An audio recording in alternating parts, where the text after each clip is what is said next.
Homiladorlar varikoz bilan o'zi tug'a oladimi?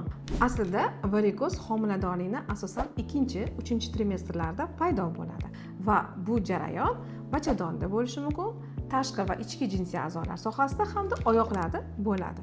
Varikoz qon tomirlarining kengayishi asosan nimalarga bog'liq? Birinchi navbatda bu naslga. Ya'ni sizni oyizlarda, ammalaringizda, buvalaringizda varikoz qon tomirlari kengaygan bo'lsa, sizda ham bo'ladi shu holat.